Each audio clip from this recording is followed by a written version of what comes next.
Greetings, knowledge seekers, the force is with you. Today, I'm really excited because I'm going to be showing you the DJM-S5 Battle Mixer.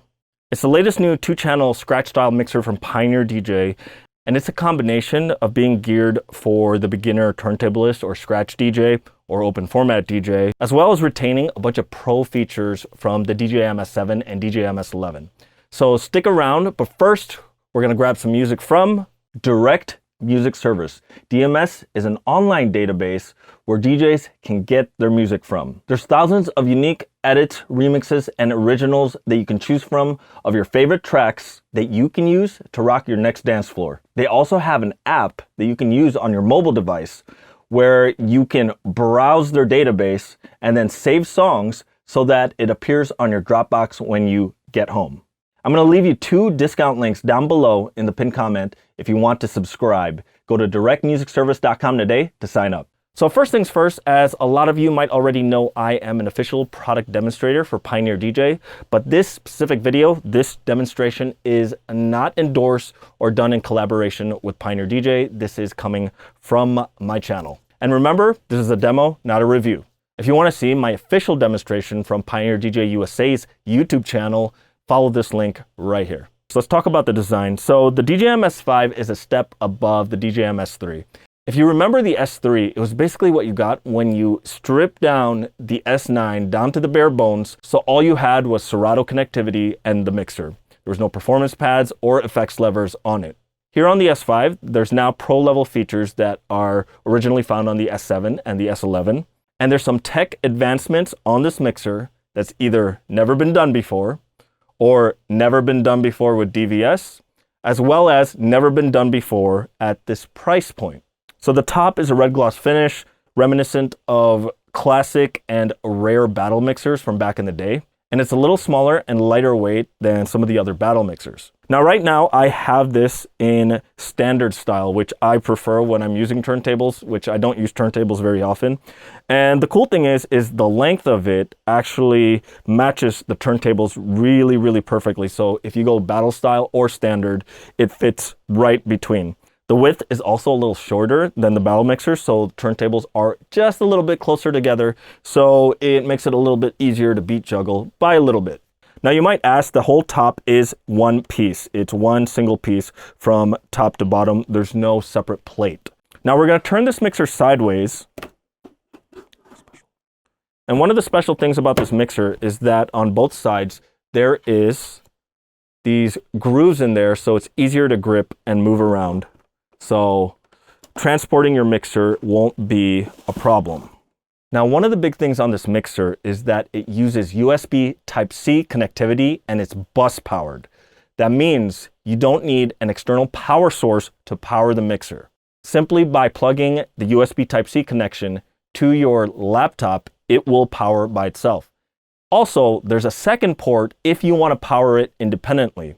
And what's awesome about the independent power is that you can actually use a battery bank to power the mixer. 5 volts, 1 amp generally works. And if you have an older laptop, you can use a wire that's USB Type A to USB Type C, and it will totally work. And I know a lot of people are going to ask, can I use the second port for a second computer? The answer is no.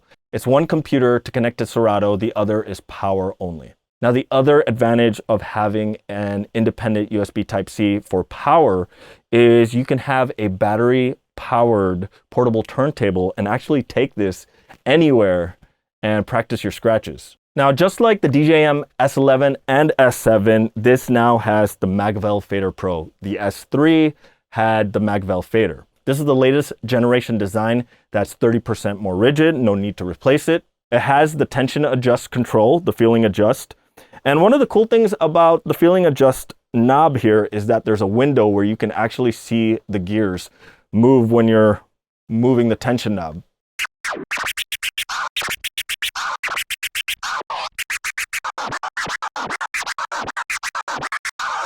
Now, the effects section, there are 2 effects levers, just like what's found on the S7 and the S11, which started on the S9.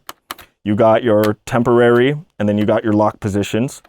It doesn't have the LED light on there, but it's pretty easy to see because it's still marked. Now the effects you control are actually software Serato effects. There's no built-in hardware effects on this mixer. Now what's awesome about that is you can either do one effect at a time or combine your effects and layer up to 3. And as always, you can control the level of the effect using the level depth knob.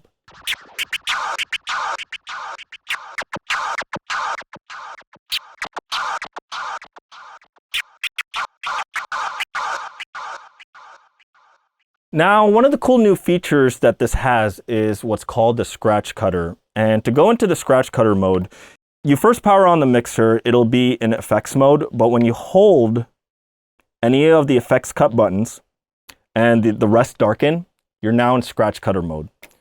Well, what's scratch cutter? Well, if you remember on the DJ Rev 1, the entry level battle style DJ controller, there was a pad mode called tracking scratch. And basically there were 6 patterns on there that allowed you to learn your scratches because it basically took over the emulation of the crossfader cutting while you move the jog wheel. Scratch cutter is similar, except number 1, it works with DVS, and there's a couple other differences. For example, it doesn't reset to your cue point at the beginning of the scratch when you let go and touch the record.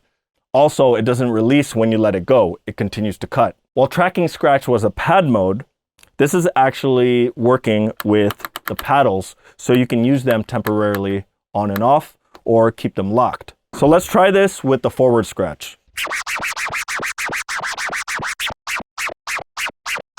And what's cool about this is just like on tracking scratch, if you start using the crossfader, it disables the scratch cutter so you can actually practice the same scratch.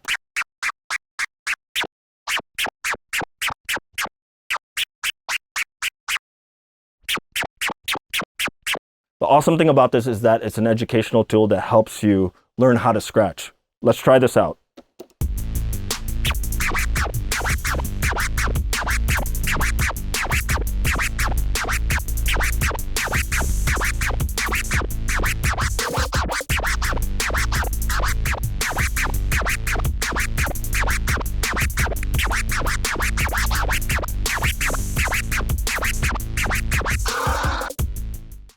And the other cool thing here is there's 6 total patterns, just like track and scratch. They are different patterns, and you can control how fast it reacts using the beat buttons. So my military scratch sounds like this right now.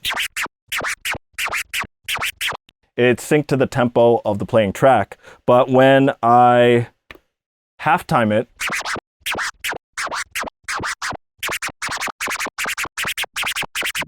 and let's try some of these other patterns, like we got a triplet transformer here.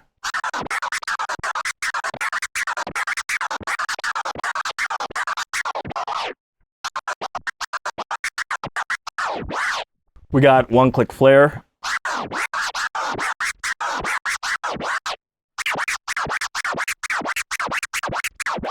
And we got 2 click flare.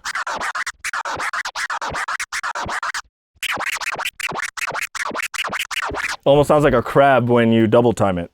So basically, it's a great practice tool because it shows you how it sounds and you can learn how to emulate it. So once again, 2 click flare.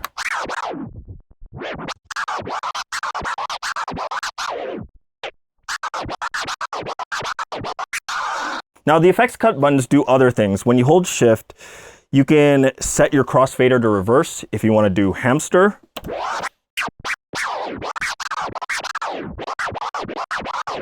You can set your crossfader curve to shallow if you choose to mix with a crossfader. Now I have a whole video about why I think you shouldn't mix with the crossfader. It's just a recommendation, so check out that video right here. So let's put this back to sharp. You can also switch between your banks of effects, bank A, bank B, if you have different banks. And there's this new feature here called Crossfader Hot Cue. Now Crossfader Hot Cue is sort of like an old feature called Fader Start. Fader Start was basically the ability for you to be able to play the track. It started on the original CDJs, and it'll just play just by moving the fader. Crossfader Hot Cue does it on the last hot cue you triggered. So just for example, we'll do this with the scratch sample.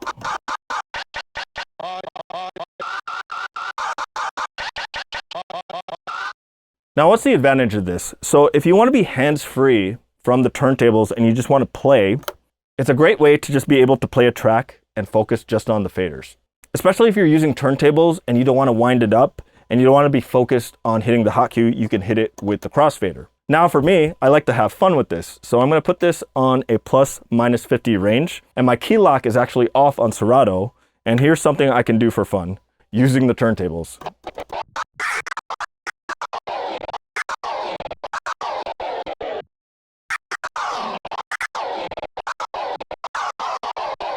So let's try this with a beat.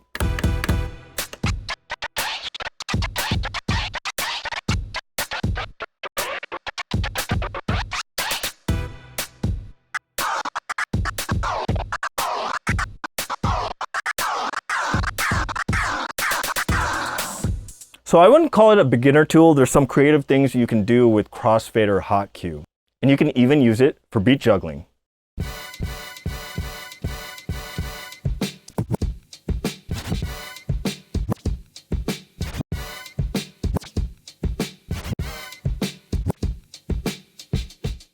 And while on the surface, it might seem like it's easy to use Crossfader Hot Cue,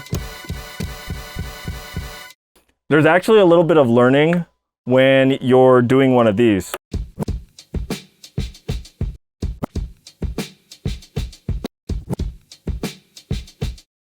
That's actually based on a little hot cue move I learned from my friend 69 Beats, which is basically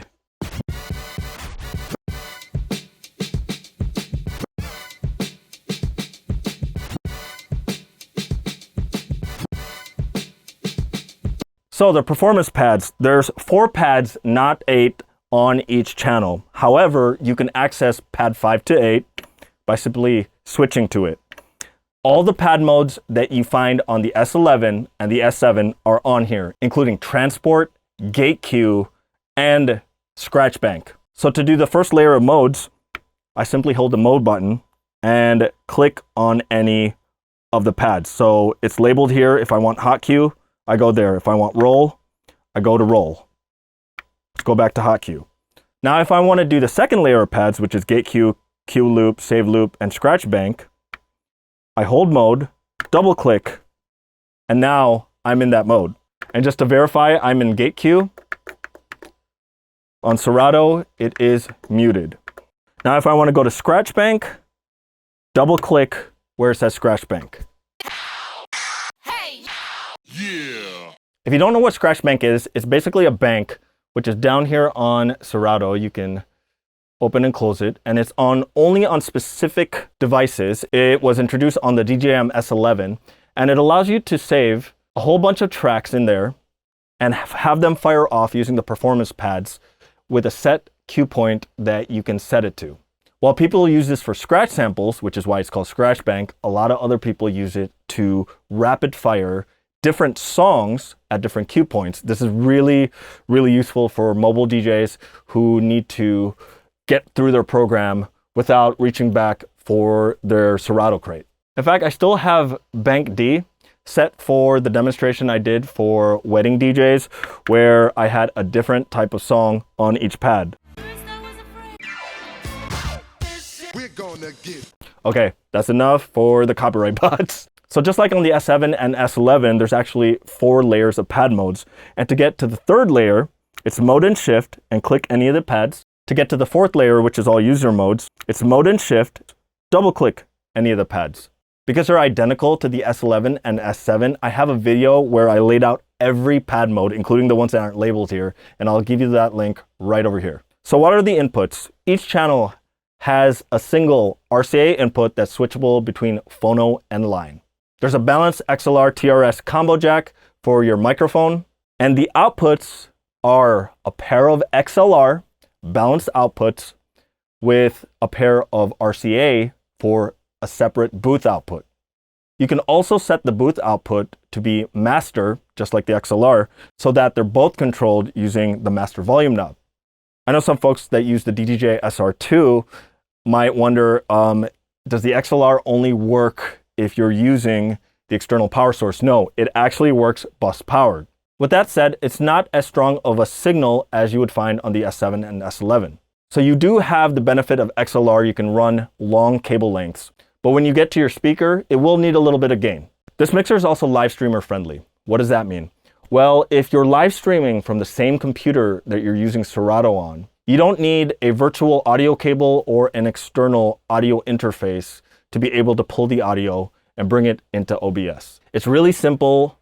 If you go into your preferences, audio, all you have to do is check mark make audio available to other applications. If you haven't used that before, it's going to install the Serato Virtual Audio. So when you open it in OBS, just look for the audio device, Serato Virtual Audio.